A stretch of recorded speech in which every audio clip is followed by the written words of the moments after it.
Dios les bendiga. Cuando leemos la Escritura, cuando escuchamos los mensajes, cuando leemos nuestro devocional o el pan de vida, como le llamamos, ¿cómo lo leemos? ¿Cómo lo recibimos? ¿Creemos realmente lo que estamos leyendo, lo que estamos oyendo? ¿Estamos escuchando esos textos como lo que son palabra de Dios, el cual no puede mentir, dicen los apóstoles? Dios no miente, no puede mentir. Él lo que habla es verdad y Él a través de su palabra llama las cosas que no son como si fuesen. ¿Cuál es nuestra actitud frente a esos textos bíblicos que constantemente estamos leyendo? Si eres creyente, así debiera ser nuestra vida, el sentido de leer la Escritura, meditarla, tomarla, pero no como una lectura de pasatiempo, sino que debe tener ese contexto de quién es el que nos está enviando este mensaje. Si alguien te escribe una carta, te envía un email, te manda un texto, no sé, cualquier medio de comunicación, y esa persona para ti es importante, tú leerías detenidamente lo que está diciendo y eventualmente creerías todo lo que te está diciendo. ¿Cómo tomamos la escritura? En el libro de Hebreos, en el capítulo 4, verso 2 dice: porque también a nosotros se nos ha anunciado la buena nueva como a ellos, pero no les aprovechó el oír la palabra por no ir acompañado de fe en los que la oyeron. Aquí dice que también a nosotros, o también a ellos, se les dio una buena nueva, un evangelio, una buena noticia. Al pueblo de Israel, a ese pueblo que cruzó el desierto, que estuvo 40 años en el desierto, ellos también oyeron un evangelio, o el evangelio, como lo dice aquí este texto, como nosotros. Pero a ellos no les aprovechó por no ir mezclada, como dice otras versiones, con la fe. Oír la palabra de Dios, escuchar la palabra de Dios, leerla a través de estos pan de vida o ese texto diario que podemos leer sin mezclar nuestra audición a ese texto con la fe, no nos dará ningún provecho. Lo dice aquí. De hecho, el contexto de este capítulo está hablando de que ellos no pudieron entrar en el reposo de Dios a causa de la incredulidad. El escritor de Hebreos dice que no haya en nosotros un corazón malo, desobediente, porque al oír la palabra de Dios con fe produce obediencia. Lo contrario en este mismo texto es desobedecer. Por tanto, cuando uno lee la escritura, debe tener ese sentido de respeto, como dicen los maestros de la escritura, ese sentido de reverencia de lo que estamos leyendo y no leerlo trivialmente, sino que leerlo con un compromiso de que Dios me va a hablar en ese texto.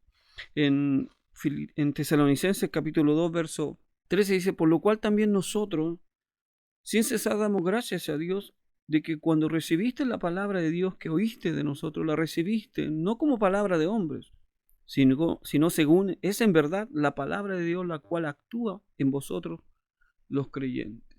Pablo decía que esta iglesia, esta congregación, recibieron el mensaje no mirando al apóstol, no mirando al hombre que traía el mensaje, sino quién era el que daba el mensaje, de qué boca había salido.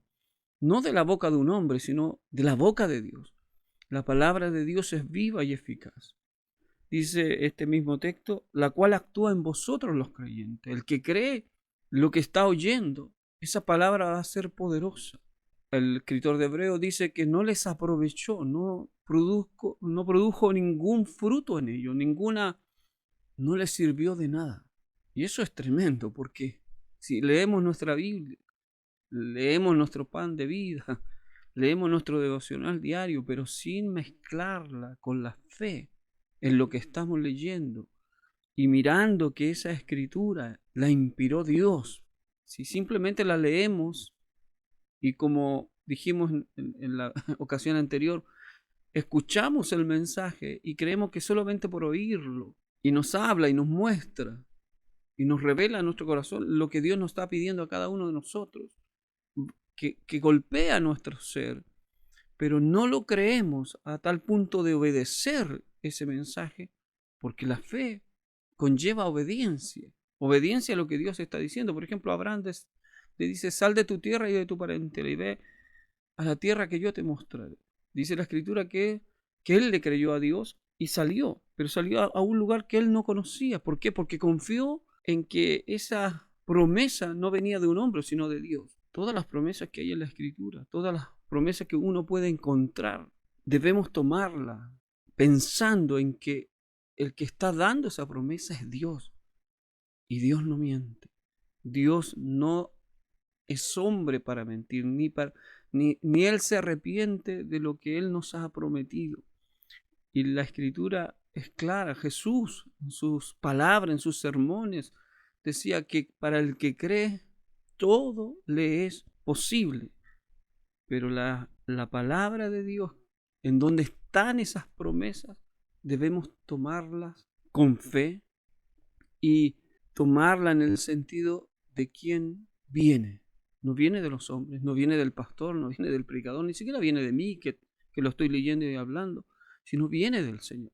Y cuando tomemos esa palabra en serio, nos comprometamos a leerla y nos atrevamos a obedecer en fe lo que Dios nos está diciendo, nos va a ser de provecho. Va a actuar, como dice este texto, en nosotros, en ti, como creyente del mensaje de Dios. Hoy quizás no se ven visiones, no se ven como los profetas antiguos, pero la palabra de Dios es la profeta mayor.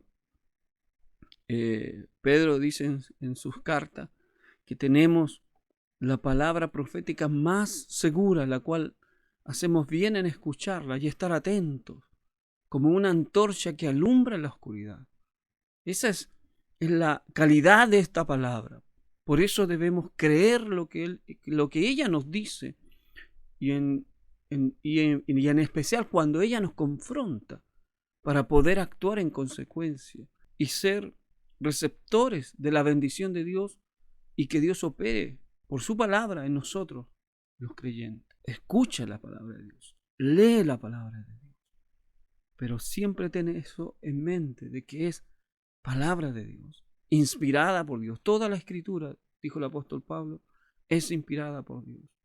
Y en ella podemos encontrar el consejo certero, pero hay que creer que lo que ahí está escrito es para nosotros hoy. Que no nos endurezcamos, como dice el escritor de Hebreo en este capítulo, que no nos engañemos a causa del pecado, sino que podamos oír la voz de Dios en su palabra con fe, porque sin fe, lo dice este mismo escritor, es imposible agradar a Dios. Que Dios te bendiga. Shalom.